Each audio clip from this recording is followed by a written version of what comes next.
Hello, everyone, and welcome to the Evolve with Emily show. I'm your host, Emily Hayden, and today we have a guest in-house. We have second-degree black belt under Renzo Gracie. Congratulations on that. Thank you. We have New York police officer, retired as of this year, Ryan West. He is with We Defy Foundation, Monkeytape, Shoyoroll, A&P, and Phorm.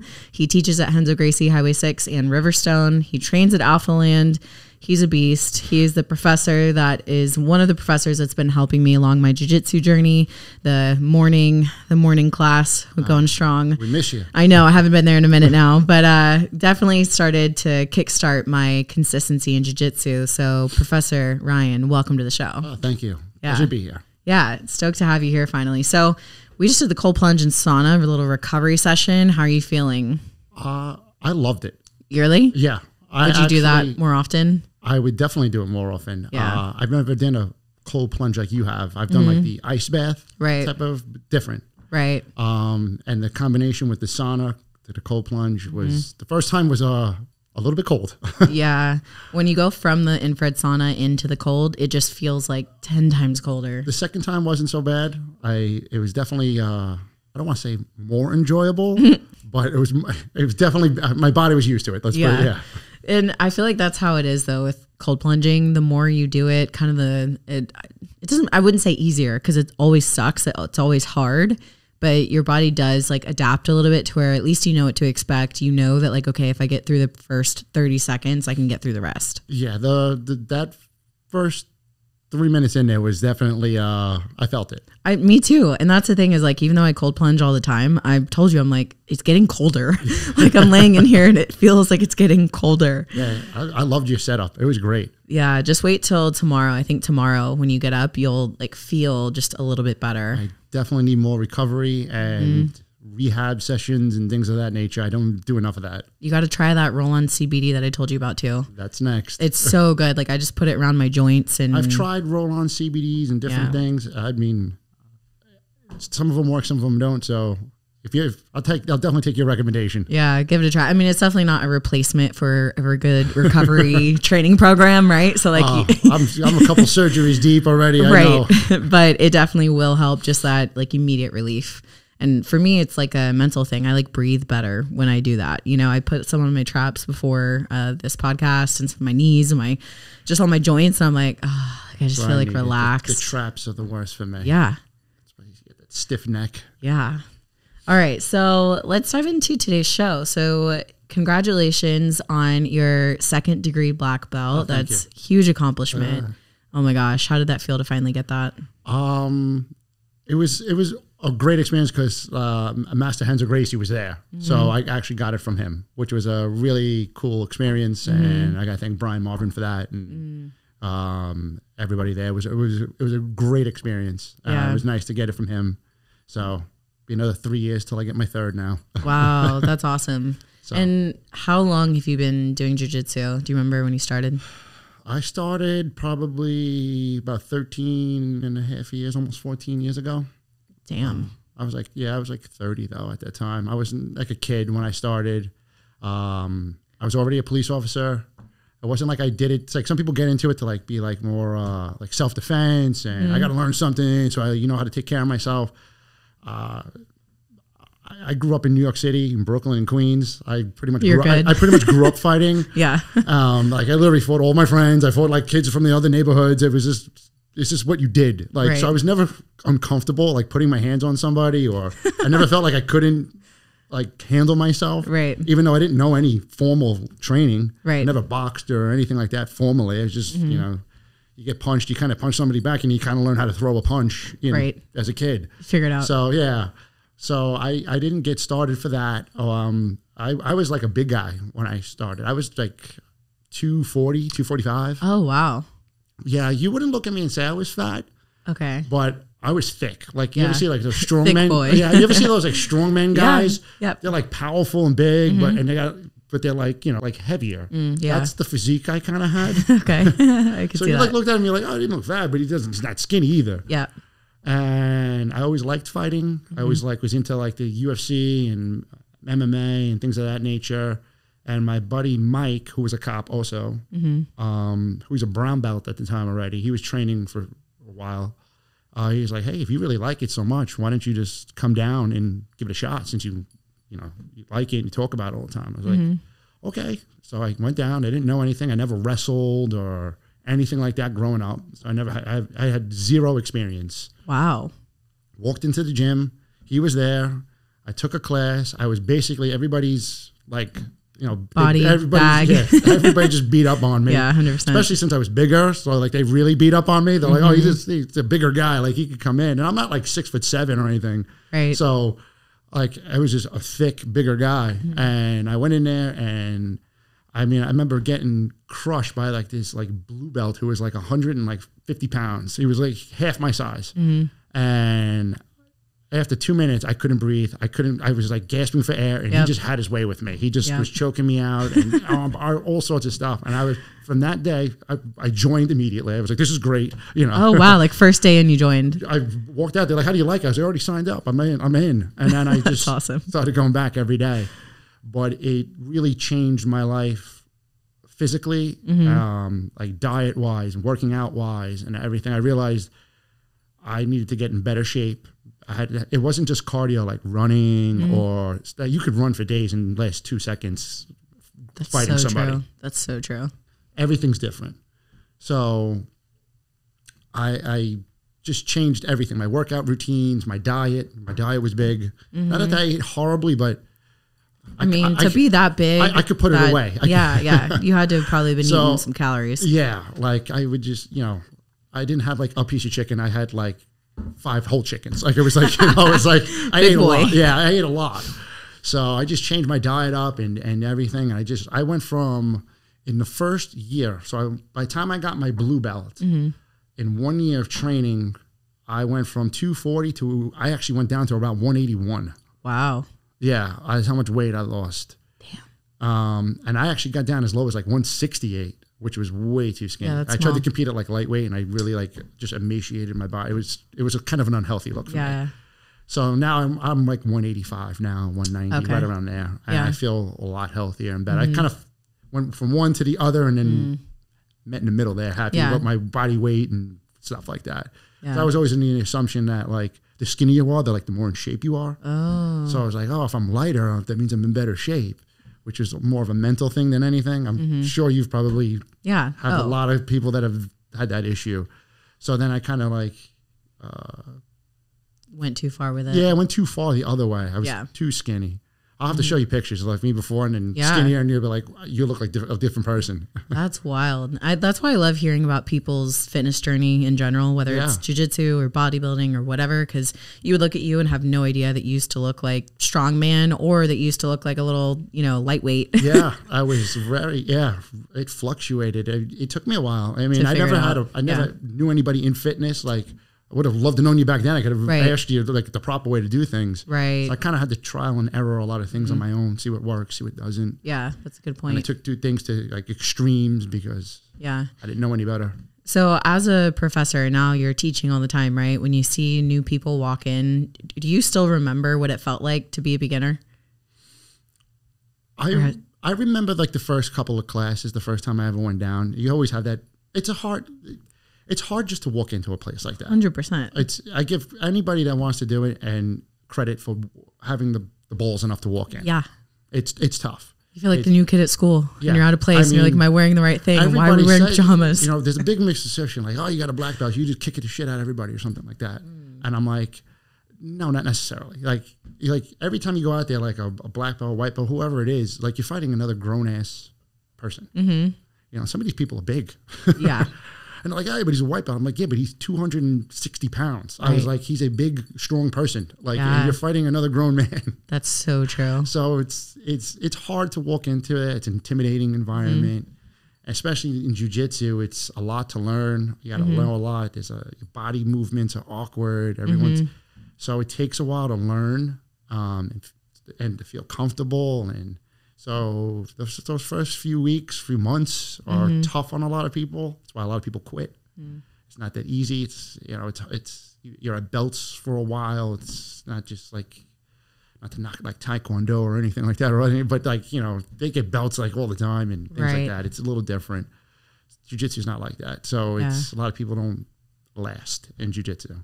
I think too, like you mentioned, you started when you were 30, right? Yeah. That's like in a lot of people's minds pretty late to start something. It is. Right? Like me as well. I'm 31 now, you know, but yeah, what do you have to say to those people that are like in their 30s and they are like, well, I should have done it when I was younger? Well, that's just it. That's what they say. And then they look back and they're like 70 and they should have done it when I was younger. Yeah, you should have done it when you were 30. So true. You know, that's just, it's an excuse people tell themselves. Yeah. That's all that is. I should have done it when I was younger. I should have done it when I was younger. They've been saying that for 20 years. Yeah. And also it's like the sooner you start the journey, the sooner you're going to look back and be like, damn, how did I already get here? It's never too late to start anything. I think, I mean, granted, if you're starting at 30 or 40 or 50, some people start even late, like 50 years old. I know people that started, and your body just doesn't move like a 20-year-old. For sure. The recovery time is harder. You're just older. Your body's been through a lot more. So that's the one downfall to starting later and later in life. 30, I think, was a okay age. I wish I would have started sooner, obviously. Right. But you see these kids that are starting at like, you know, their parents put it in them at like age 8 and now they're like 18 and crushing it. Well, the thing is, it didn't really even, I don't want to say it didn't exist when I was that age. Right. But it wasn't, no one really knew about it. Right. No one really knew what it was. Even when I started, no one knew about it. It was the UFC blew up. Right. So it kind of brought awareness to like MMA and things of that nature. And it kind of helped jiu-jitsu kind of get a stronghold and popularity, so to speak. But it wasn't really around. Like I was growing up, no one knew what jiu-jitsu was. No one even knew what wrestling was. You say wrestling, they think like WWF stuff. Like that's what was wrestling. You know, no one like knew what wrestling really was or anything. It was like baseball or football, right? Soccer or something like that. And what about being on the police force? When you were 30 and you started, were you already working as a cop? Yeah, I started as a cop at 22. Oh, wow. I literally went from college to the police academy, and then 9/11 happened. Oh, my gosh. When I was in the academy. In the academy? Yeah, that's insane. Yeah, I got like booted out into the street, and they just, you know, get out there and like direct traffic and block off streets. And I mean, the place was chaotic. So, you know, then they put me back in the academy to finish the training. Oh my God. I had to go back to the academy, and then I graduated. So it was like a year I was in the academy. Right. Yeah, and when most people do it like 6 months. It was. Well, I mean, I think extenuating circumstances explains that, but. Yeah. So. I'm curious how jiu-jitsu how has that played a role in being a cop? It's a good question. I get this a lot. They're like, oh, you must like use it all the time in the street and stuff like that.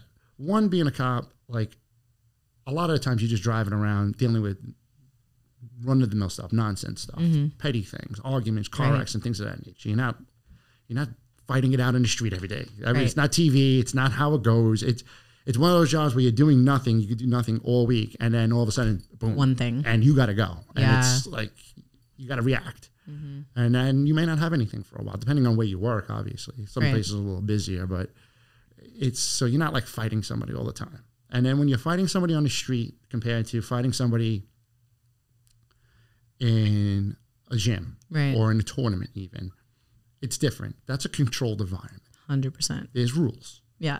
You're in weight classes. And not in training, you train with everybody, but it's training. When you compete in a tournament, it's ramped up. Like you're really going at each other. But there's still rules, and there's weight classes and ages and things of that nature. So it's more of a controlled environment. There's a ref. Right. You know, there's certain things that no ref on the street. There's certain things you're not allowed to do. In the street, anything goes. There's no fair fight in the street. Right. And well, they must be like, well, you could just handle everybody because you know jiu-jitsu. I'm like, it helps you. It gives you confidence. But every fight you get into as a police officer is a gunfight. You're bringing the gun.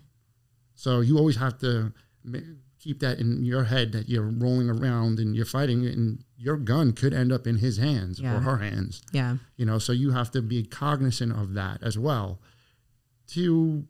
You have a lot of stuff on. You got a vest, you got a belt, you got all sorts of stuff. It's not the easiest stuff to move around, and you got to get used to it.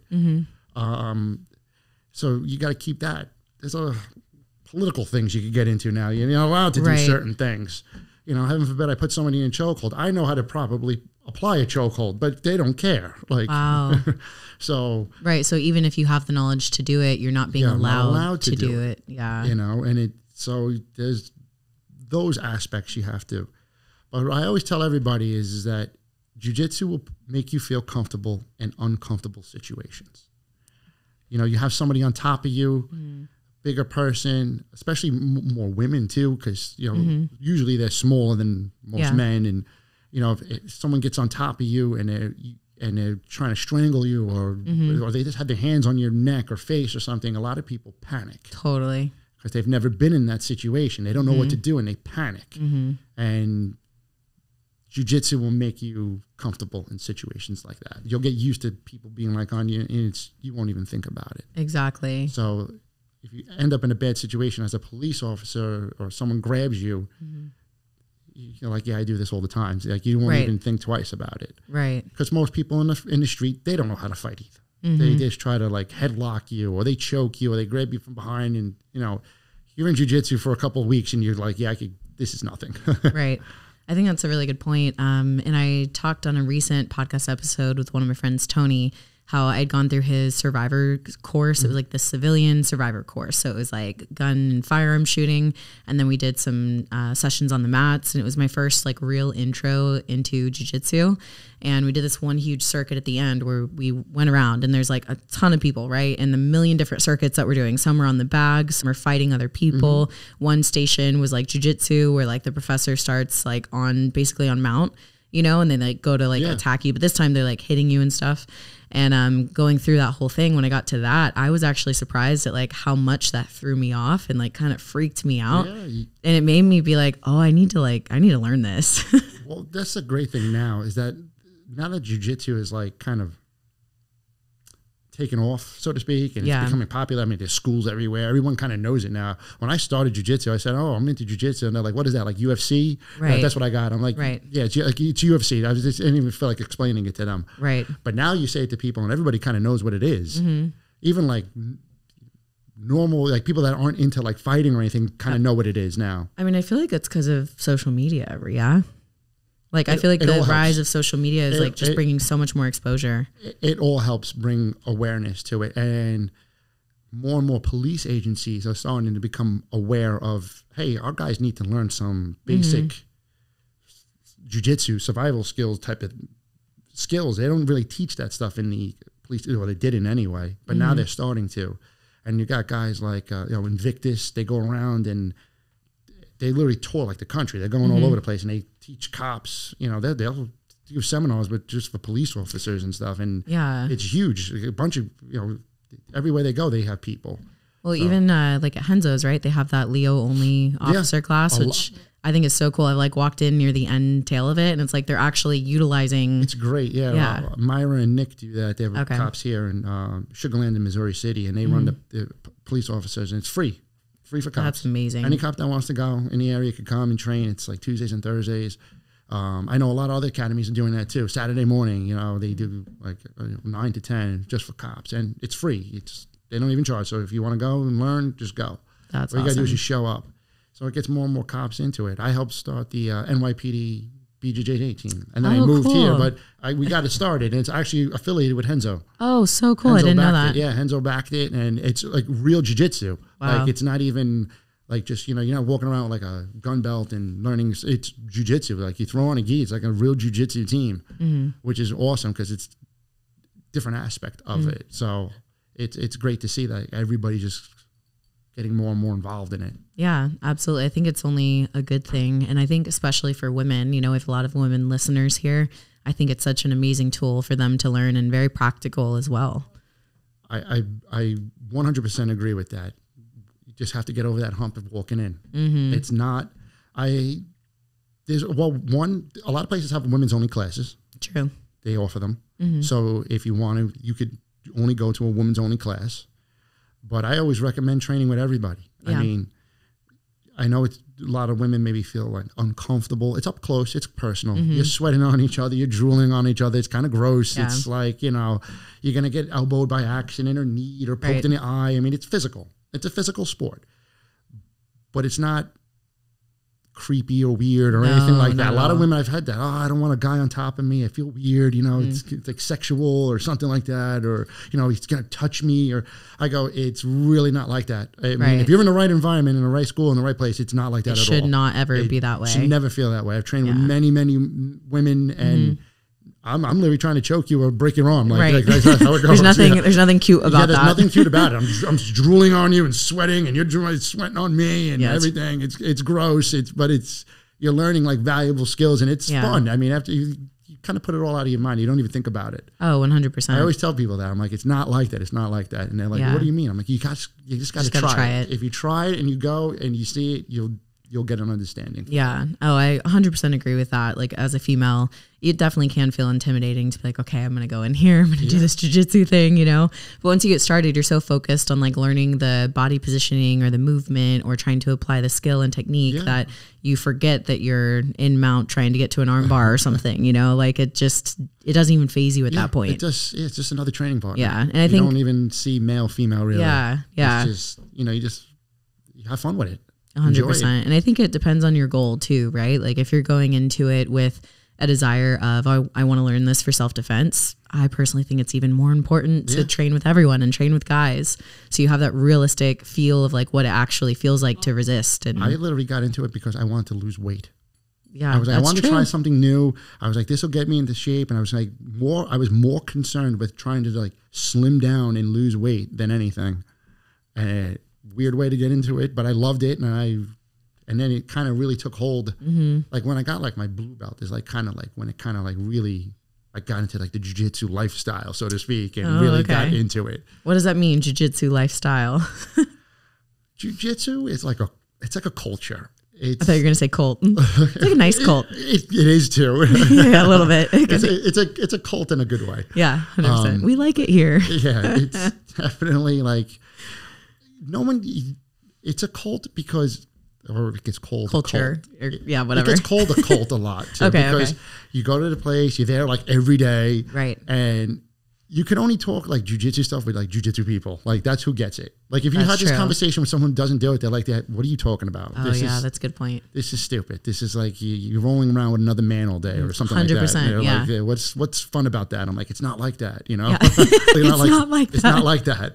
It's yeah, that's true. You know, so like, and then you start talking like jiu-jitsu terms and different things, and you talk to someone who's never done it and they're looking at you like, what the heck are you talking about? Right. I see what you're saying. So it has a cult-esque feel, but it's a good way. It's not like a bad. And I mean, here's the thing: at the root of that, it's like just a big community, right? And I think a lot of people find this community for different reasons. But I'll ask you a question. Yeah. Okay. You just started. Yep. A few months ago, and you just went to California, and you went out there and you walked into schools, and they probably accepted you with open arms, and you had a great time, and everyone just took you in like you've been there for 10 years. Literally. And that's the jiu-jitsu like family and culture and vibe. And that's what I thought was so amazing, because, you know, I've been in the bodybuilding industry for years, which I love, and I can definitely go try out gyms all across the country and out of the world, and that's great. But what's cool about jiu-jitsu and the community is like when you're going, no matter what, you're training with somebody. Well, you need somebody else to do it. Yeah. Like I could go to any gym and work out by myself. Right. And that's the thing is like, it's cool to do that, but it's so cool because with jiu-jitsu, you were forced into meeting new people from all over. And then they were like, hey, like anytime you're back in town, let us know. We'll train, we'll hang, we'll do whatever. And I'm like, that's cool. Friends. And with social media now, it becomes real easy to stay in touch with those friends. Yeah. And that's how I met Brian, and that's how I ended up in Texas. That's so cool. Through jiu-jitsu. Yeah, it is really cool. It's funny. Some of my friends tried to not tried to, but they were just trying to help me understand jiu-jitsu and the community and the feel. And, you know, they would talk about it kind of like how we are now, all excited and like, oh, it's, you know, the best thing ever. And I'm like, okay, shut up. It really is. And then like you start actually doing it consistently and you're like, it actually is a lot of fun. It's great. I mean, you'll get in great shape. You'll learn valuable skills. Yeah. It gives you self-confidence. It's a really good tool for personal development because like the confidence, you definitely build that. I mean, I always had a pretty good self-confidence. Like I never walked into a place and was like, oh, I don't know if I could be here, or I'm kind of scared to be here or anything like that. But knowing stuff now and stuff, you just walk around like, you're not arrogant or cocky or anything like that. You don't want to be a dick, but right. But I'm confident enough that I can handle myself in almost any situation. Even as a female, I feel very confident walking around. I know I won't be a victim, and I know I won't be an easy target, and I know I won't be easy to kill. I'm not saying I'm going to like, you know, be able to murder anyone that comes across me, but like, I'm confident that I won't be a victim. Being a cop, I have a good eye for the shit of society, so to speak. I could pick the people out. Oh, and I could see when they're watching and eyeing up people. I've always been a very good judge of character and personality and things like that. I could walk into a room and kind of just start, I don't want to say labeling people, but I could kind of start, I get a feel for people quick. Yeah. And I could tell you most predators, most criminals, guys that are like rape women and sexual predators and things of that nature, and even regular criminals, you know, when they rob somebody or take a woman's purse or something like that, they eye up. They're like predators. They eye up people. Like you ever see like a lion looking for the weak of the herd? Right. That's what they do. They're watching people and they're looking. And when you have confidence and you walk around like, you're not me. Right. Go on to the next guy. They do. They could see how you carry yourself. Oh, wow. Whether it's just the way you walk, the way you look at them, the way you hold your head, the way you talk, the way you come off. If you have confidence, they most likely will probably just move on to somebody else. Because they know that there's a weaker... They're looking for weak targets.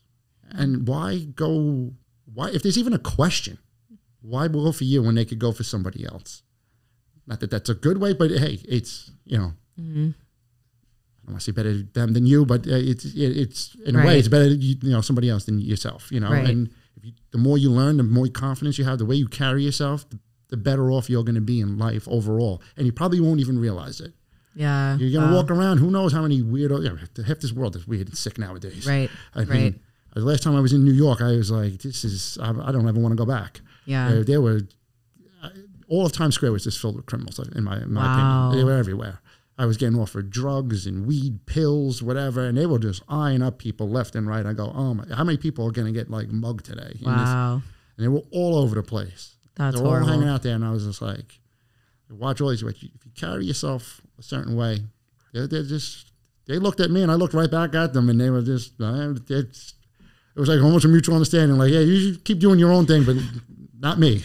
Right. I mean, I'm not going to lie, your ears kind of give it away. You got those fighter's ears. The tattoos in the ears usually help. Right. But yeah, I agree with that. I think, the way you carry yourself is incredibly important. And especially as women and a female audience, it's important just to do anything that you can to make yourself not an easy victim, right? Yeah. Because shit happens to anyone, right? But anything that you can do to better prepare yourself, equip yourself, and not put yourself in a bad situation will definitely give you just better chances of not ever having to be that. I recommend it all. If you could take those safety courses, I know a lot of people offer those. Learn how to shoot a gun. 100%. I mean, it's nothing wrong with it. Learn how to handle one. Practice. There's courses. You just did the guns and geese and stuff like that. I'm gonna do it again too. That's great. That's that's a great little thing that they're doing for people. Oh, it's amazing. But you could do that everywhere. It's a good thing to meet people and get involved, and they're great guys and stuff. And it's just, you could do it on your own, train every day, it goes for everybody. Do it all. Ammo's a little expensive right now. But I know. I definitely need to get to training a little bit more. And the other thing I was going to mention is that jiu-jitsu, it's a really amazing tool for personal development for other little things, right? We talked about the confidence piece, but also about like getting things wrong and being able to get something wrong and take feedback and apply that feedback, or being in an uncomfortable situation, right? A lot of people say all the time, go and put yourself in uncomfortable situations if you want to grow.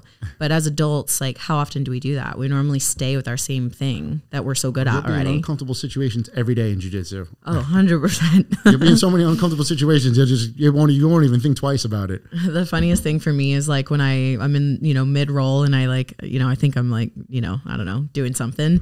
And then I get flipped. I'm like, wow, that was the moment where I messed up, huh?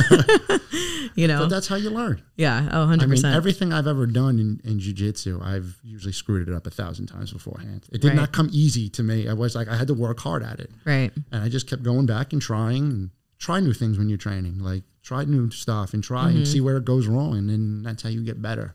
Oh, every 100%. time you should just a little bit more. And then you look back and you just you're just doing it. Right. I think actually now would be a good time to look at some of that footage. You want to look at footage from some rolls? I haven't seen it yet. Okay, so we're going to check out this first roll that we have going on here. Yeah, let's go ahead and go. She's so technical when she rolls. She's good. I actually love rolling with her because the whole time I'm just learning. I'm getting my butt beat, but I'm learning the entire time. She's good. She competes a lot. Oh, yeah, that's right. She teaches over at Bam Bam, I believe. Oh, that's right. You're talking this a little bit more. So here I just tried to keep her in my half guard. Is that like the right move? What I'm supposed to be doing right there? Yes. Because she's trying to advance to mount. I can't see what you're doing with your arms, but I could. I'm not sure what they're doing either, to be honest. But the way I think about it when I'm mid roll is I'm like, okay, what do I have available to me? I'm just gonna like try to hook and see, like right there was your opportunity. Where? Right back up. Okay. She was paused here. Yeah. See, like when you're here. Yeah. Even a little before that, right here, I would have pulled my this leg in between here. You should have pulled it out, and you would have been able to keep a guard. Oh. You let that stay still, and she just kind of steps over it. Like right here. You would have pushed both on the hip. You could have pushed her off and gone to like more of like a open guard, spider guard type of thing. And then she like hooks me with her legs right here. That's horrible, right? I should never be like that. That's a bad situation. You got to get your base back of what you're doing. Yeah. She goes for an arm bar a few times. I don't know if it's right here near the end. That's good. But actually was able to get out of it. I can't totally see because all I can see is like your backsides. Right. But, here we go. Thanks. Yeah, I actually moved on purpose because I knew the camera was there. I was like, wow, that was perfect timing. Like you guys both moved. So she goes for this arm bar. And she's got you trapped pretty good there. Yeah, she definitely almost had that. Yeah, I'd like to try to push like at least a leg back into half guard. Okay. Yeah, I see. Sometimes I'm just like, you're doing a good job defending. I mean, I just defended the entire time because she was whooping my butt. She's good. She's really good. I love it. She's good. And she's technical and she's good. But yeah, this takedown, I think I put it in real speed because I thought she did a really good job. I think she's like using my momentum. Is this here where she too. Like kind of drags you? Yeah, that's good, right? I was right over here and I saw you saw that? Awesome. I'm like just off this camera right now and I saw that. Yeah. She did a standard collar drag, which is a nice takedown. Oh, that's what that's called. Yeah. Okay. It was really good. I was very impressed. Yeah. So like she's gone for my arm bar and I just rolled into her, like right here. See? You're good. Stacked it and got out. Yeah. And that was kind of the end of the first roll. She's a lot of fun to roll with. Yeah. She's technical and she's really good. She'll like push you. Yeah, it was great. And she's, not too much either. And then there's another roll. Oh, there's ours. Yeah. Ours, what's funny about rolling with the professor that you learned underneath is that sometimes you don't realize what's happening or like, what exactly you're doing. Like you're almost just like setting something up and then you move into a move that you've actually taught me before. And so I can like hear your voice talking through it. And I'm like, this is bad. This is bad. I'm like, this is a bad thing. Oh, this guy was a lot of fun to roll with actually. He definitely, I think he's a wrestler. Yeah. I don't know if you've seen him there before, but he's down at Riverstone a lot. Oh, okay. Yeah, we had a pretty fun roll because we were able to like move through a bunch of things, but I was able to get the takedown in the back. But then I think that's not in the right position. Yeah, like this arm right here. The bottom arm is looks dead okay. In there. He's doing a good job defending. He's got your hand. Yeah, he kept getting control of that. Well, yeah, he's doing what he's supposed to do because you're on his back. Yeah. So. And then I was like, could I choke him like that? But that's not even connected, right? It. Start working this hand more up towards your shoulder. Okay. Like. The one towards the shoulder. That one that you had because he was blocking that hand. Yeah. Okay. And you could kind of walk it up and you could like one arm choke him. Yeah. That's what I was trying to get into. And then I tried to go for a Darce choke. I don't know if it's here or not, but Professor Brian had just taught us that downtown. It must be in the next one or so. Yeah, that's a guillotine you're going for right there. Oh, yeah. And you got a pretty good guillotine because you wrapped my head up. I never finished it, though. Oh, my God. Like, she's got this good. Only sometimes can I finish it. You need to, because you got to go for it. Oh, yeah. You know what? I bet that's why, because I'm not really like... I like to hip into it, too, a little bit, like get my hips underneath it. And then his arm, and then like north-south-ish, right? Yeah.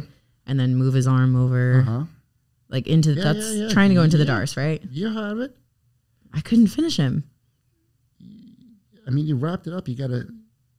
That one's hard for me though. So, and I just learned it. So I probably just need to rep it, get it a little bit better.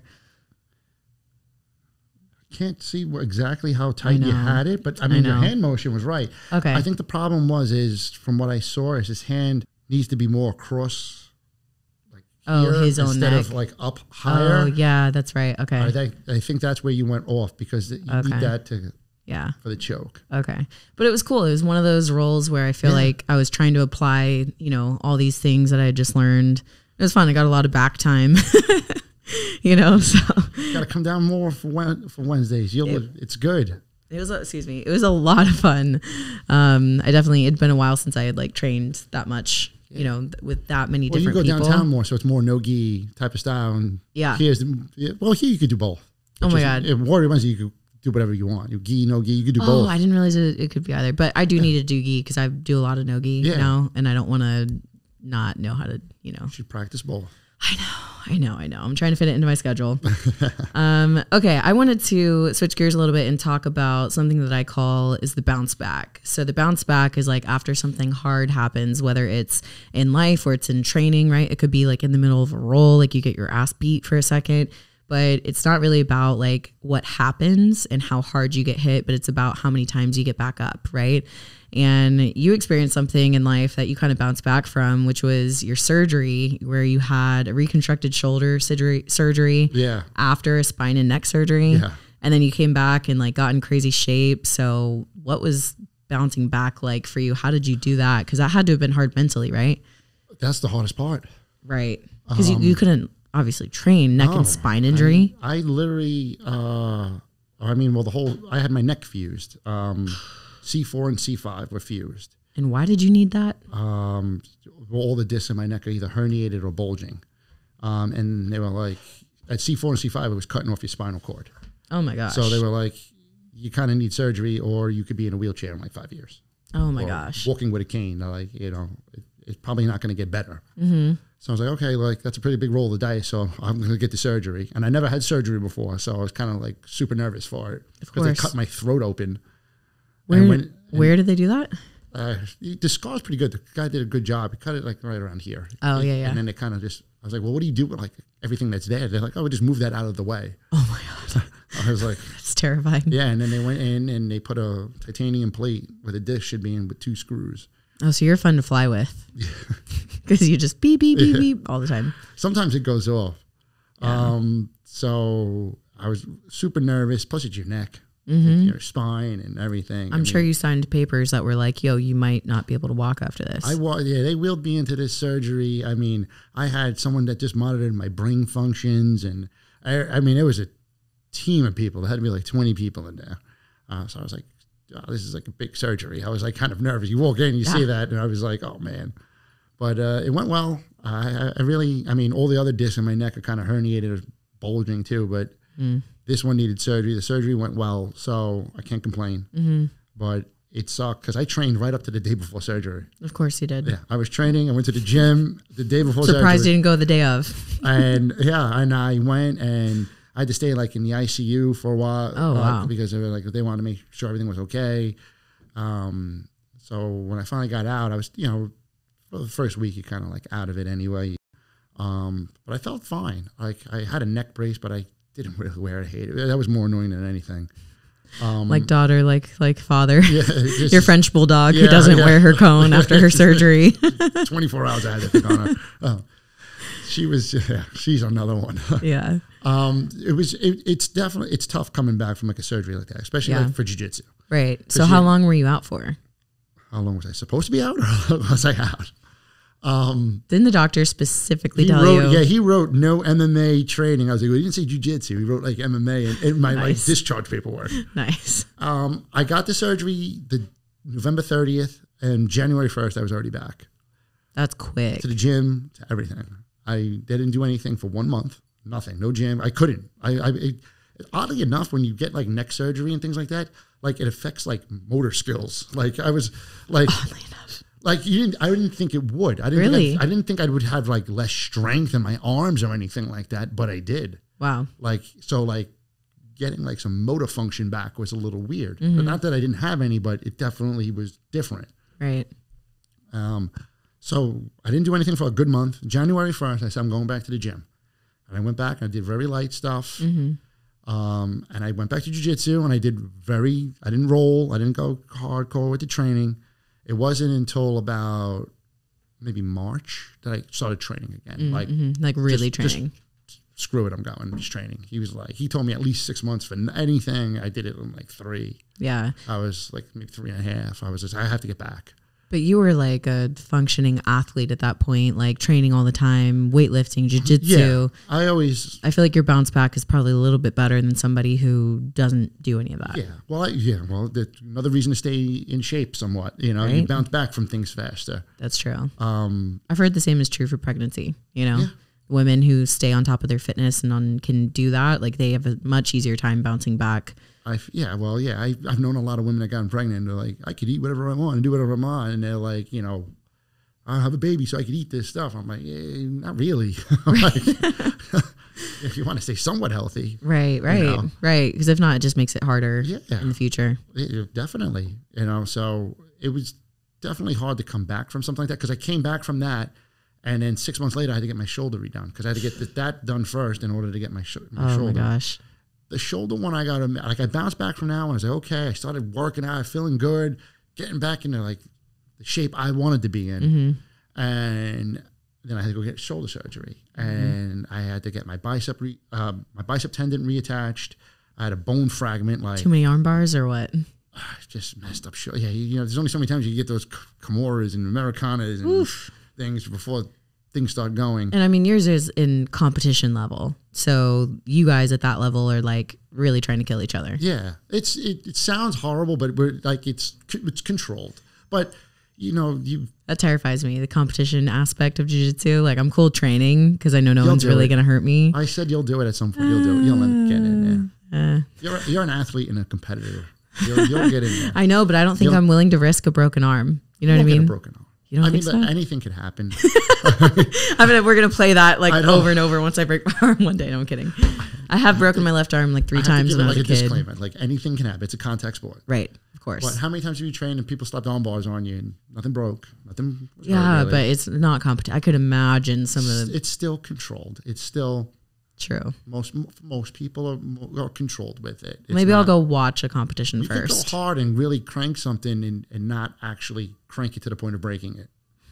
That's a good point. You learn like body discipline. I see. Okay, that's a good point. That's why there's certain moves and things that aren't allowed for white belts and blue belts. Right. And as you go higher, like you can start doing more because you don't have control of your own body. Yeah. Okay. You don't know your own strength, so to speak. Oh, that makes sense. So as you get more and more experience, you learn how to handle your own self. Okay. Yeah. So it's more controlled. Okay. But bouncing back from shoulder surgery was worse. That one kind of hit me. Yeah. And what are like, and I know, you know, mental health is a huge thing that's talked about, especially like in the police force, right? For a lot of reasons, there's a lot of people that struggle with mental health. Is there anything that really helped you in your mental health journey? Like if you're just having a hard mental day, you know, are there things that help you to get better in that way? That's a good question. Yeah, I know. I wouldn't say there's anything in particular. Like some people, like I don't have much family. And things like that. I don't have kids, or you know, it's not like I could go, you know, hang out with my kids and they make me feel better, or hang out with my brothers and sisters and they pick me up, or I don't have any of that. I'm really like alone, so to speak, in that regards. A lot of people turn to like alcohol and things like that to cope with stuff. I turned to the gym more. I was never like a lot of people. You feel a little depressed, lonely, or whatever. Everybody, it happens to everybody. Yeah, everyone goes through Everybody goes through it at some point. Everyone feels a little down and out and stuff like that, especially coming off this pandemic crap and all that stuff. Yeah. They took the gym away from me and everything. I'm like, what? You know, I know a lot. Two of my friends killed themselves. Wow. Personal friends, guys I've known. Wow. Killed themselves. And one we knew always had problems, and another one no one really even knew. Like no one knew the struggles he was going through. Right. And you know, you lock people up like that, and you know, take people away from the few outlets they might have, and it really hits them. And I mean, I don't think there's anybody that went through that didn't feel somewhat depressed at some point. Even I felt like depressed. I was like, this sucks. Yeah. I was like, yeah, but this is horrible. You know, so it starts. Yeah. So instead of like turning to like alcohol or drugs, or some people get angry at the world and they take it out on the few people that, or a wife or a boyfriend or girlfriend, whatever it is, you know, I honestly just turned to fitness more. I was like, let me channel this. Because you get depressed and down, it starts turning into like anger almost sometimes. Yeah, or resentment. Yeah, so I was like, let me just channel this into something good. And I just dove into like working out more, training more. So whenever I'm like, that's, you know, I'm in Texas now. I don't have family here or kids or anything like that. I like literally wake up and I just work out all day. Yeah. You know, I just training, it keeps me busy, but it keeps me healthy and it keeps me doing things that I love. And I kind of channel it that way. That helps me get through things and bounce back. So like coming back from the surgeries when I couldn't work out was tough. I mean, again, after my shoulder surgery, I went back to the gym in 1 month and I was like, I'll literally just work out like my right arm because my left arm was like, I couldn't even, and I was like, you know, I finally got out of the sling and I was like, you know, let me go back. And I remember trying to lift. I couldn't lift more than a 10-pound dumbbell. Oh my gosh. My left arm. I just hung there like a noodle. Oh my gosh. I couldn't, like I had to swing it like up, like to do like a bicep curl. Like I couldn't even lift it. That's how weak it was. That had to hurt. I tried to do like bench press. I put like 25-pound plates on and my right arm went up and the left arm just sank. I had zero strength. I had to like rebuild my strength up. Oh my gosh. And I literally started off with like 8-pound dumbbell, like the little pink weights that the old ladies use. Yeah, I had to like use the little pink weights. Yeah. And I was like, oh, this is horrible. Tattooed guy and stuff. I'm over there with these like pink 8-pound weights. That's like, awesome. That's humbling, right? The 75-year-old woman's like, you done with those yet? I'm like, yeah, don't worry, calm down. She's like, I'm doing a drop set. Do you mind? Yeah. I was like, yeah, don't worry. You get them in a second. Yeah. You know, one woman actually was like, that's all you're lifting? Oh, stop. She actually called you out. Yeah, she actually called. I was like, great. Yeah, like, I'm already down and kick me in the junk. Oh, 100%. I mean, it's those ill-timed jokes, you know, like I always say how she wasn't even joking. She was like dead serious. Like she was a crabby old woman at the gym. She was like, that's all you're lifting? I was like, sorry. I just had shoulder surgery like a month ago. She didn't even be here. She didn't care. Yeah, she's like, no sympathy. Yeah. She's like, be a real man. Lift some weights. I was like, great. Oh man. Leave it to me. Yeah, no, I mean, that's one of the, I think, hardest things to go through is when you're a true athlete or a true, you know, someone who loves doing what they're doing and then that's taken away from you. That's why I was back in like 4 weeks, you know, a month. And I was like, I don't even care. I was like I'm going to do something. I was I ran more. I was running more. I was doing something. Yeah. I was working out legs more. I started, I was like, let me get my legs better. Cause I was like, you know, so I did what I could and I slowly built the strength back up. But I mean, I started off with 8-pound dumbbells. Yeah. And I had to build them up. And I just, every like week, I was like, let me try 10. Let me try the 12. Let me try 15. Let me try the 20s now. And yeah. Talk about putting your ego aside. It was that's a hard thing to do is rough. To put your ego aside and show up and train and do the work that it requires to build those foundational, you know, elements. Jiu Jitsu was the same way. I had to like certain movements I couldn't do and slowly coming back. And plus you're scared then sometimes. Oh, like, 100%, yeah. I just had this, my bicep tendon in this arm already kind of like popped again. But it was just so shredded and bad that it needed to be replaced. And that's a major, so he has to cut my whole arm open and replace it and stuff like that. So I'm like, the hell with it. I was like, he's like, it's not going to look, like it looks different. Like if I flex one side and the other side, you could easily tell where it's bowled up kind of. But he's like, other than that, he's like, you're not going to have the same strength you used to have like back, you know, a few years ago.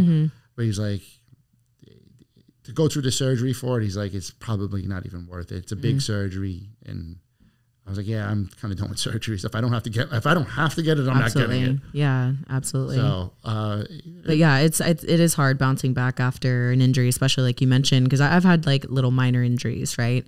And it's like one wrong movement and you don't want to like restart your healing process, you know? So it's having to tell the people like, hey, I'm here, but like, I need to go a little bit easier. That's the big thing too, is like, you do jiu-jitsu, you're going to have injuries. There's going to be something. Right. You're going to land the wrong way. Someone's going to land on you the wrong way, or something's going to get twisted. Yeah, or something. It's bound to happen. Like I always say, you want to lose big, you want to lose small. Like bumps and bruises, so to speak, little things like that. You know, something gets a little hyperextended, like a little sore, or arm gets bent back, and like, oh man, my shoulder kind of hurts. Things will pop. I've had things pop, and ankles and elbows. Right. And, you know, take a week. Do you want to lose a week, or do you want to lose a month? So true. You know, and it's hard sometimes. Like I'm there every day. I'm like, you know, sometimes I'm like, I'm just not going to go today. And then I end up going anyway. But I'm like, I'm not going to roll. And I sit on the side. And I'm like, let me just leave now. I have to leave. Otherwise I'm rolling to like next or training. I'm like, but just going is like mentally enough sometimes. Oh, for like, sure. Just being there. I showed up a few times when I couldn't actually train. There, you know, and mentally it kind of makes you feel like you're there and you still and you are still participating. You're still learning. You're still catching on. You're still doing something. You're doing something. Yeah. And not doing nothing. I actually, I read this book called Evolve Your Brain by Dr. Joe Dispenza. And there's a study in there how it was showing how people who sat down and learned a piece of music for piano, they would practice it every single day. And then other people would just imagine themselves doing it and they would like watch it be, you know, practiced and done. And their learning curve was not that different for the people that came and visualized and actually like saw it happening and saw it through. The mind is it's crazy. It's a powerful thing, right? The mind. It really is mind over matter. It's crazy if you believe in yourself, like, and you what you could actually do. I think I remember hearing like some sort of a study, like you only use like 10% of your brain. Yeah. Like not just that, like the other like 90% is like not used or if you don't use it, you lose it. Yeah, it's almost like most people only use like 10%, something crazy. Like wow, like imagine if I used 90% of my brain and like 10% wasn't used. Literally, like what I could do. But it's like if you look at the way our society is created right now, we're like dumbing down our society. You know, and like we're not using new parts of our brains. We're actually just getting stuck in patterns and cycles, and we're just doing those same things over and over, never stimulating something new or stimulating growth or broadening our perspective. And if you don't do that, like, of course, why would you need the rest of your brain? It doesn't need to fire. People want stuff. They want it now, and they want it the easiest way possible. Instant gratification. And they want to be handed, like everyone now wants to be handed stuff. Right. You know? And that's just the way, that's what's getting bred now. It's, you know, laziness. They want everything and they don't want to do anything to get it. The days of hard work and putting in the time and the effort and the grind and rising up or just, I don't know. It just, people don't have that anymore, I feel. I agree. As a whole. Not everybody, but. No, I agree. And I think that's why it's so respectable especially when you're like in a community like jiu-jitsu and you're all training near each other and you see someone like, you know, any of the teammates that like get a stripe or get some sort of promotion. It's like, wow, like I've been training with you every day and I see how hard you work and you earned that. The mats don't lie. Yeah. Exactly. like you can't fake it there. You can't fake it. Yeah. You have to put in the time in order to get anything. Like I just said this the other day in class. I was like, there's only 5 belts in jiu-jitsu. Only 5. And the first one you get for free when you walk in the door. Right. That's such a good point. So every stripe is a little something. Right. And then when you get a belt, there's only 5 of them. I mean, and you know, the first one's a white belt you get as you walk in, and the last one's like a black belt. So it's like there's like 3 belts really in between that. That's a good point. And you could be there for a while, years, at certain belts. Like that's why I use the Taekwondo. I don't want to knock anybody that's in Taekwondo. It's any martial art, it's a good martial art. Any training is a good training. And I know people that own Taekwondo schools and everything. So I'm not knocking it. It's just belts seem to be, again, I'm not a Taekwondo, but they seem to be given out a lot. There's a lot more of them, and they've given out more frequently, so to speak. Right. That makes sense. Why people have asked me like, oh, you're still white? And I'm like, I'm going to be white for a while, like a long time. Like, yes, I'm still white. There's so much that goes into getting a belt promotion and becoming a black belt. And the biggest one is just don't quit. That's just it. Christian Howder was one of the first American black belts. They called him the Dirty Dozen. I've had the pleasure of meeting him and his wife, and he's a great guy. He's like one of the first 12 Americans to get a black belt. That's dope. And he said it the best. He's like, it's not about who's best. It's about who's left. Wow. And it's true. Because you're going to see throughout the years, all these people are gung-ho and doing all these tournaments. I want to fight and I want to do this. And then somewhere, usually in blue belt, my friend Nikki back at home always was like, blue belts are the black belts of quitting. Like everyone gets a blue belt. Black belts of quitting. And then, all of a sudden, like, what happened to that blue belt? And I don't know what happened. He quit. That's so interesting because to me, I'm like, I would think if you make it through all the white belt madness and make it to blue, that you'd be like, oh, I can actually do something in this. It goes back to that like gratification thing where it's like, you know, when you first start off something It's all new and everything's all exciting. Great, and it's exciting and you're into it and it's all new people and you're making new friends and you're learning and it's, you know, it's fun, so to speak, true. Maybe, you know, like you have that like newness about it. That new glow relationship type, you know, so you true. Know, everything's great. That's so true. And then blue belt, you're like, what? I married you? Like, what the? What? Yeah. This is, you got to be in for this for the long haul, I guess, in this sport. Right. You know? Right. So it's, you know, some people are blue belts for 3, 4, 5 years sometimes, depending on how much you train. Right. And how much dedication you are and your aptitude to learn. Like some people just learn faster, some people don't, some people are athletic, some people aren't, some people are heavy, and just life gets in the way of things. Kids, family, divorces, marriages, sick relatives, sick kids, sick you, whatever, you know, jobs, you know, people got to work. So there's a lot of variables that go into everybody. Yeah. And, you know, we all can't be there 3 times a day training a day. You know, it just doesn't work. I wish we could, though. So I was telling Professor Brian the other day, I was like, man, I wish I could just train so much more, like all the time. I would if I could. And he laughed and he's like, we all would. Yeah. I mean, now I'm living that lifestyle. Which is pretty cool. But when I started, I was working as a cop. I was working, you know, 7 to 3s and then 3 to 11s. I was working odd hours, staying late.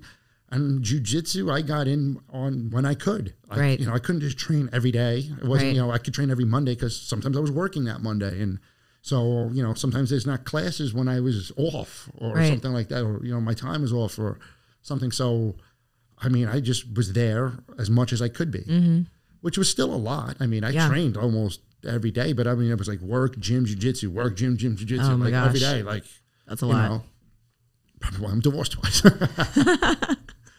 Right. Yeah, I think, you know, that it says a lot to be able, like you're mentioning, to be dedicated over such a long period of time to something, to get black belt in something that you've dedicated your life to for so long. And then not just that, but then to get second degree, I feel like that says a lot about... Injuries are a big thing. A lot of people quit because of injuries. They get hurt. 100%. But I mean, and I understand that because I definitely had some thoughts in my head that are like, what am I doing this for? Why am I doing this? Should have just stuck to like golf or something like that. Right. You know? You gotta you really gotta understand like, why am I doing this? What is the purpose? Why am I here for it? Is it worth the potential, you know, injury or this or that? And I went through all the same questions when I had my... That potential for injury will always be there. Yeah. It's like an inherent risk of this sport. Yeah. And it's not anyone does anything bad or trying to. It could be something simple. You know, you just land the wrong way and your knee gets extended. Someone tries, you know, they're trying to work something and they're off and they miss and they land on you and you get hurt. It's happened. You know, some people are like, I'm not doing this. Yeah. This isn't worth it to me. Yeah. You know? So yeah, I'm kind of at that stage of like training is worth it to me, but right now, currently, I wouldn't do a competition because I'm like, that's not worth it to me. Do one. I said it. I know you will. We'll see. I know you will. We'll see. You're a competitor and an athlete, and you're going to want to test yourself. You know, you're not wrong. And you're going to do well. You're going to do well. Yeah. Well, thank you. I appreciate you saying that, but I don't know. This is how it's going to go. You're finally going to do it. I'm going to tell you how this is going to play out. Is this my announcement that I'm competing, guys? You're gonna, especially training downtown with all those young bucks that want to get after it. You're going to be like, yeah, maybe. Now, I'm not saying in the cage, an MMA fight, jiu-jitsu match, tournament, Houston Open or something. You're going to get into it and you're going to try it, and you're going to do really well. Maybe you don't win first place. Maybe you definitely get on the podium, right? And you're going to get the itch and the fire, and you're going to be like, hey, I could compete with these girls. This wasn't that bad. It wasn't anything like I thought. It was just like training, you know. Oh, really? A little bit fast, a little bit more intense, but you're going to get there and that fire is going to be lit under your ass so bad. And you'll say, you're going to be like, oh, maybe I'll go to California and compete. Like, you know, I can do this. Yeah. Wasn't that one in Vegas? Oh my gosh, that one in Vegas. You'll see. Oh, that's the thing though, is that like I know with, you know, bodybuilding, I tell new competitors, you know, I'm like, man, once you do that first one, like you can't really look back because you just same kind of thing. You get that itch, you want to keep going. So I think I know better. I'm like, maybe I shouldn't do that first one because I think you're right. I think you will. Like you've conquered like the bodybuilding world, so to speak. Right. Like you've done it all. Like I think you have. I mean, you've competed, you've trained, you've done all this stuff. I mean, you've made a great career out of it in an industry where most people fail. It's not easy. It takes a lot of hard work and dedication. And now this is something new. And it's sort of like fitness, right? It's got that same type of fitness vibe to it. You know, you got to be in shape. You got to be athletic. You got to do all those things. And it's new to you now. And it's like, ooh, I know. This is... Stop planting those seeds. Oh, I know it. Sooner or later. All right. Well, for now, I need to figure out how to end all of my moves, you know, because I get like 3/4 of the way through. And I feel like occasionally I finish them and then I get in spurts where I'm like not finishing them. And I'm like, what's wrong with you? You got to realize you're still really new. Oh, 1,000%. I'll be new for years. But like, you know, I'm a high performer. I want to learn it. I want to execute it properly. Someone told me, I forgot who, maybe my friend Mike, I think, because everyone goes through those like spurts like I suck and I shouldn't be here and this is horrible. I mean, and you're going to go through those plateaus. It's like working out. When you first start working out, it's like, oh my God, you feel like you're in great shape. Yes. You know, you shed some pounds. You're like, oh my God, look, I got muscles, you know. Right. And then all of a sudden you kind of peak out a little bit and you're like, you know, why am I still the same weight? You know, I can't get that ripped abs and I can't lift any more weight. And you kind of have to push through those plateaus. Jiu-jitsu is the same way. Yeah. There's no difference. Like, there's days now I get there and I mean, I just get my ass handed to me by like everybody.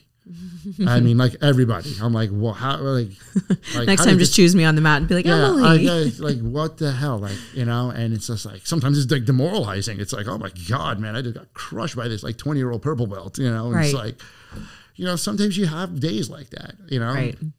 Next day, every day is a new day. You know, you get back out there and, you know, it is what it is. I mean, I've gone to tournaments and competed, and I'm like on dude's highlight wheels. Like, you know, he's like, I got to save this move because you stop. And I'm like, well, yeah. I distinctly remember like one of my tournaments at Brown Belt. I went there and, you know, I was like, this flying triangle thing was like a big hype. Like Edwin Najimi was out there like doing this flying. He was hitting it on everybody. He was like all over the place. And it was all over, like anytime you went to like Instagram or anywhere, like his highlights would pop up because he was great at it. He'd like launch and get people like flying triangles. Wow. And I remember going, I was already like in a master's, like 1 division or whatever it was. So I was like, well, like over 30, you know? Right. So I was like, no one's really going to be doing that. That's like a younger man's dude. Yeah. Literally like 9 seconds into the match, the guy flying triangles me. Oh my! Like he went for it and caught me so off guard and hit it. Damn. And I was like, what? I was like, what the? Yeah. I was like, holy shit! I was like, this guy actually did it. I was like, what are my odds? I remember saying, no one's gonna do that in this division. And like, they literally did it. And he literally did it to me. And I literally after the match, I fought and he ended up winning on points. He didn't finish the try. He locked it up. He had the full-blown triangle on me. How did you defend that? And I defended my ass off for the next like 4 minutes and like 50 seconds of that match. Oh my gosh. And he won. And I shook his hand afterwards and I go, you got to show me what you did. Yeah. And he goes, yeah, Edwin Najimi was just at my school like 2 weeks ago and he taught this thing. Stop. Like, what are the fucking odds of this? Yeah, what are the chances that that's the odds of this? I was like, man, when things are so long meant to work your way, that is not meant to work your way. But I shook his hand afterwards and I said, hey man, sometimes you just got to tip your hat to somebody. And he was actually showing me the setup of how he was taught it. And I mean, me and him trained like a half hour on the side. No way. Yeah, because they have like warm-up mats and things like that. He was showing me on the side like how he set it up. He's like, this is how I was like, oh shit. Like, okay, that's and cool. I started repping it, you know, or whatever. And I stayed in friends contact with the guy ever since. He was from Canada. That's so cool. Yeah, so it was kind of cool. I was like, hey, you know, took a loss, took an embarrassing moment. I'm all over his like, all of like years, all over like his Instagram, like, you know, everyone's like, oh man, you fucking got it. I'm like, that was me. Yeah, that guy sucks. That was me. I'm the guy. He just highlight wheel there.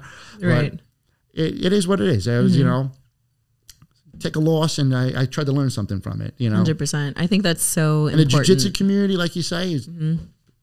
Just like willing to teach. Even in training, like I always say, ask people. Like someone gets you something. Usually when someone taps you out with some cool ass move, they're more than eager to show you how they just fucked you up. Right. Like, you know, it's like, yeah, I'll show you exactly what I did, how I got you. Yeah. Oh, that's such a good point. But I mean, I remember when I first started, one of my friends texting me and he was like, just ask people, you know, what they did or how they were able to control you like that. And I definitely in the beginning was nervous to like, you almost think when you're not used to this kind of community, I think you almost think that you're like taking away from someone else's training because you haven't had the experience yet of understanding that they want to help. Ask. That's how I learned everything. I mean, like a high guard game, I play a lot of stuff. My friend Eddie used to just crush me with it. And I was like, you got to show me what you're doing. That's cool. Like, he kept playing his high guard. He's like, no, you got to do, and now I use it all the time. And I mean, I was blessed to come from Soka Jiu Jitsu in like New York. And he's like a legend of Jiu Jitsu. He's been there since like, you know, the formation of Jiu Jitsu. He grew up with like Renzo and Dracolino and all those guys. I mean, he grew up with them. He was there in Brazil. He came here. I was blessed to like be in a great school and a great community there. And then coming here, it's the same. It's Brian has a great academy and great vibe and great people and so many people. And honestly, half of my jiu-jitsu's learned from your training partners. Yeah. Upper belts, lower belts. Guys come in now, they have like wrestling and stuff. I mean, I love these guys. They come in and they got their ears are all gnarled up already, and he's got a white belt. I'm going, what? Yeah. This doesn't match. Oh, yeah, you know, I wrestled at like, you know, Nebraska for the last like 4 years. I was like, oh, that's all. They just D1 wrestling. That's all you've done. You know, it crushes you. I'm like, Jesus, you know, so everyone's got knowledge, but I'm like, hey, pick his brain. Yeah. You know, he's a D1 wrestler. His wrestling is off the charts to wrestle at schools like that. Yeah. So, you know, you ask people certain things and you try to pick up and just ask. The more questions you ask, the better you get. Yeah. And I have to echo what you said about Renzo's. Like I was saying on another podcast, like I swear like 4 different black belts told me about Brian's gym before I ever went and tried it out. And finally, like by the 4th one, I was like, okay, everyone will not shut up about this gym. And then he did a podcast with our friend Greg Anderson on the Endless Endeavor podcast, which is a great podcast you guys should listen to. And I got to like actually hear like Brian, hear him talk. Like I didn't know who he was, you know, I was not well versed in the industry, but I got to like hear him about who he was. I was like, all right, I'm finally going to go try this gym. So the next morning I go and I tried, you were the professor for that class. I just got there too. I was I just like moved there. Oh yeah. And it was, I mean, I was like, I just learned so much. Like I was so shocked with how much I learned, how like straightforward, practical, easy. And also like, you're kind of a hard ass when you teach, which I really like, because you help us to like apply it properly. And I try to keep it real. 100%. I try to be honest because I remember learning stuff, and it's the same way. You learn a move, you demonstrate it. Your partner's kind of just like sitting there, not really doing much, and then you try it in a real low, and you're like, nothing works, and you're like, this sucks, this is stupid. Like you lied to me, you're lying to me, or I'm just horrible, and you know, like why does nothing work that you just showed me? Right. So I always try to like remind people, hey, like your training partner's here and he's letting you kind of do stuff. But in a real role, you're going to have to work for this. This isn't going to be like 1, 2, 3 and I got it. You're going to have to like 1 and work for 1. 2, you're going to have to work for 2. Yeah. Like, you're fighting another grown ass person. So you're going to have to work for all these things, and nothing, you know, it's not going to look like the Instagram and the YouTube where everything was like, looks perfect. And it's like, wow, it's not like that. It's, you got to work at things. It's not pretty all the time. I think it's funny because you professors, I've noticed you all have your own little sayings. And like one of the sayings that you always say is like, I mean, it's not wrong. That's you. And then Professor Brian's like, well, I do real jujitsu. And then like Carlos with the Muay Thai, he's always like, you know what'll solve all your problems? A kick to the face. So like you guys all have your own little sayings, which is so much fun. Well, yeah. Well, what I teach, everybody has a different style and a different method. Yeah. And some teachers that you have are like, it's my way or no way. And I'm not like that. I don't like that. So I'm always like, my way is a way, not the way. Yeah. And some other people are like, well, I've been doing this for years and I do it this way. I'm like, then good for you. Then continue to do it that way. Right. I'm not saying it's wrong. Right. I'm just saying that this is the way I like to do it and it works for me. But if you know another way or someone else showed you a different way, then do it that way. Hey, what's great about this academy, one of the great things about it, is that there's literally 5, 6 different instructors that teach, and everybody's different. Yeah, that's cool. Everybody's different. I always love talking about like Jamie when he teaches, because he's so technical with everything. And he knows all the Japanese terms for stuff. And he explains things like, you know, like by muscle groups. So you're going to go up their latimus dorsimus muscle over here, and they're laying on a supine position. And I'm going, what? I'm like, just crank the arm, you know, like.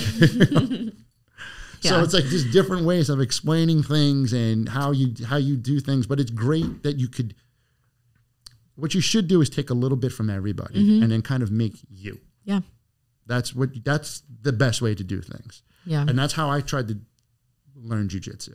It's like I take a little bit here. Oh, I like what he does really well, so I'm going to try to do that. But I like what this guy does for this, so I'm going to do that. And then you have your game and your style, and it's you.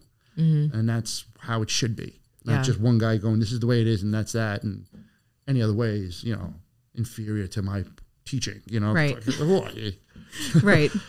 I think that's what's fun too, is that jiu-jitsu, it seems like this ever evolving thing where there's always more to learn. Like I remember I was hanging out with some friends in Austin who all do jiu-jitsu, and like we'd all like gone out, and then we came back and there's just like, high-end belts that are all on the floor in the living room, just like, hey, and they're all asking questions. And that's one thing I noticed early on, and I was like, wow, they're all still sitting here asking questions. I learn stuff every day. Yeah, which is just, I think it's so good. And I think it's important for good and strong character. Just this afternoon in the morning class, the afternoon class I just came from, he was teaching something, and he did it one way where it was the same motion. He was just like, he stepped his leg over, and I was like, well, I do it this way because I can't usually get the arm here, and I just do it this way. And he's like, yo, that's awesome. He's like, oh, I like that even better. Like, right. And it was just a little nuance, but it was easier in this way. And he was like, yeah, let's do it that way. Like, I like that even better. He's like, all these years, like, and I just never realized you could just do it this way and not have to do this. And I'm like,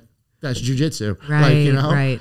And he's a black belt too. And he was like, no, I really like that. Like, that was good. And I've had that too. I'm like, I've been doing like this for years. And all of a sudden, like Brian taught something differently. And I'm like, I never thought to do it that way. Yeah, yeah. Oh, wow, that works even better. Awesome. Like, that's cool. You know what? I would love to see a study on, this is like getting really nerdy and out there at this point, but I'd love to see a study on people groups who do jiu-jitsu and see their brain health at older years, because what we're doing is we're continuously firing new neural pathways, and we're getting our brain to think outside of the box. We're never stuck in that like same cycle and pattern.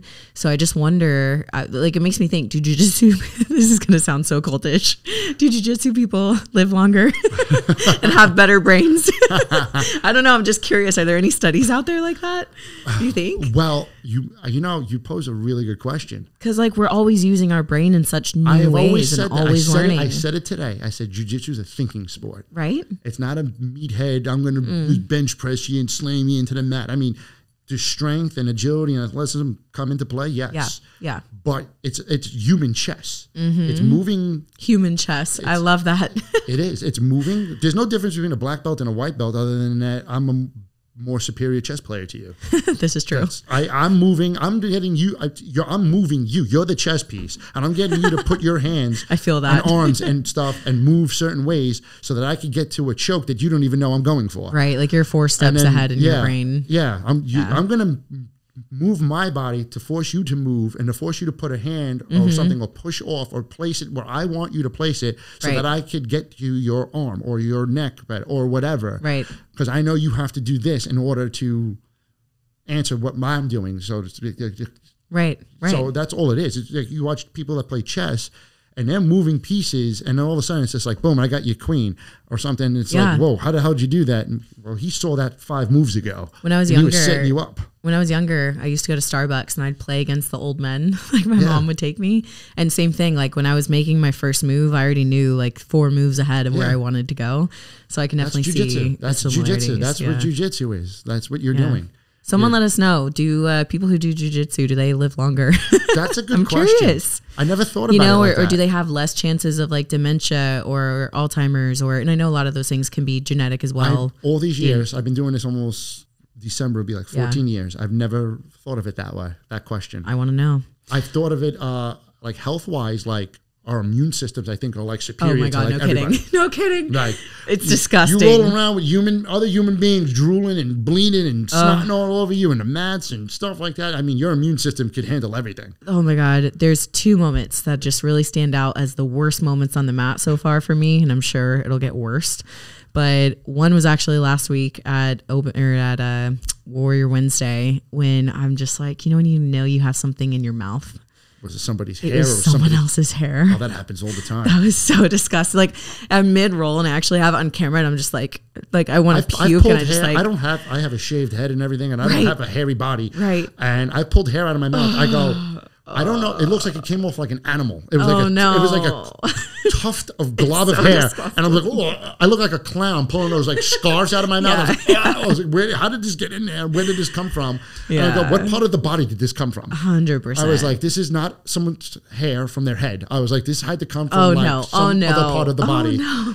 And I'm like, it's like stuck in my teeth. Yeah. Oh God, it was so bad. And then gross. I have learned many times. Oh no, I hope not. I have learned to try to keep your mouth closed if at all possible. It will happen. Because the sweat, it'll happen. Yeah. And then the worst is like when you get everyone else's sweat and body odor on you. And it's like, just so we're all aware, I showed up to this training smelling good, smelling like my honey, lavender, Aveeno body wash. People should wash their gis a little more some certain place. That's how you start getting like ringworm and things like that. Oh, dirty gis and stuff. That's disgusting. It's not from the mats. People think it's always from the mats.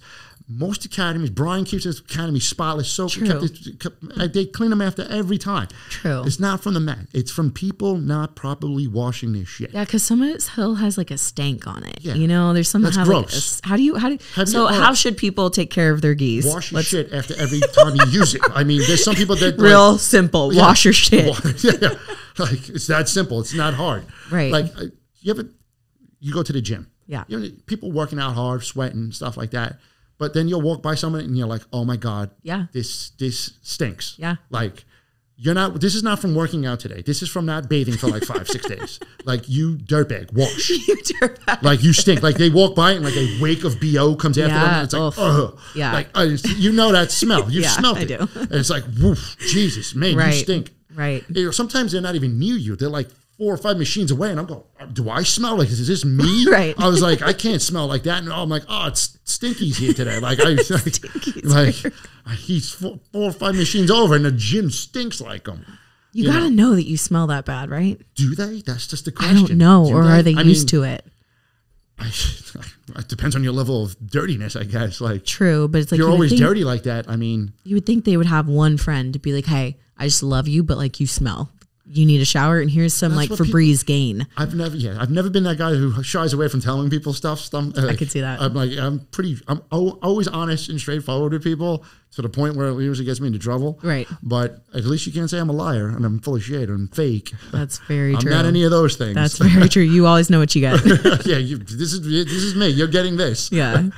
So it's just maybe people don't want to offend them or whatever. I don't know. Yeah. All right, people, wash your gis. Yeah. It's dirty. It's gross. Well, that's how you get ringworm and stuff like that. And it's gross. You get ringworm. It's gross. Really gross. I've had it. Oh, really? Yeah, I'm like, what the hell? I've never had ringworm. And there was like a rash of it going around because ringworm is contagious. Oh, gosh. So like if one person gets it, you could kind of spread it to other people. And sometimes people won't know what it is and they'll train anyway. That's, like, what's this like itchy rash I have or whatever? And they'll keep training. And I'm like, no, that's ringworm. Like, oh, God. It's really easy to clear up. You just get like a little cream and it clears up in a couple days. But it's you could spread it. It's like a rash almost. That makes sense. Yeah. But it's usually from dirty gis. That's what I've noticed more often than not. And that you can't control. Like you could clean your mats and keep them clean. And most academies do. Right. But you can't make someone wash their gis. And then it's like... To a certain extent. I mean, if they are stanking, I feel like as a professor, you could be like, hey, I just want to let you know, this is the machine wash that you need to use, the laundry detergent. Here you go. It's rough when you own a business and stuff. And you don't want to embarrass anybody or offend anybody. And especially in this day and age, people get offended very easily. So if you tell them they're dirty and they smell, they're probably going to get offended. I mean, it's hard not to take that personally. Yeah. But okay, well, all right, we're going to wrap up the show here. Is there anything that you want to shout out as far as like gym or event wise or sponsors or anything at all, really? I mean, I don't do any of, I'm pretty low key and mellow. I'm a normal guy. My Shoyoroll AP has always taken care of me from day, for the last 5 years or so. They're the best gi company in the world. If you're into jiu-jitsu, Shoyoroll's APs are the best. Those do look pretty fly. I'm not gonna lie. They're the best. They're simply the best. They're the best made. They're awesome people, great people. They do a lot for the community. You're like family when you're part of them. It's like with First Phorm. I'm part of First Phorm. They're like family. Mm-hmm. Monkeytape, my tape sponsor. Mm-hmm. It's still the best tape in the market. Is it? It really is. I've tried them all, and I'm not knocking anybody else's or anything, but it's simply the best damn tape out there. If you're into jiu-jitsu, I've used hockey tape. I've used all sorts of tape and whatever. Monkeytape stays on. It's great. They make all different sizes. It's simply the best. Do you have a code for that? Or is it on your profile if you have one? Like a discount code or anything? I don't have a discount code or anything like that. Okay. It's just if you want to, it's relatively inexpensive. Oh, okay. So it's just rolls of tape. So it's not. Oh, cool. Okay. But it's definitely the best tape if you need the tape stuff. My fingers were all mangled from jiu-jitsu, so I definitely need tape. Everybody usually tapes something. So if they have all different sizes, they're really good.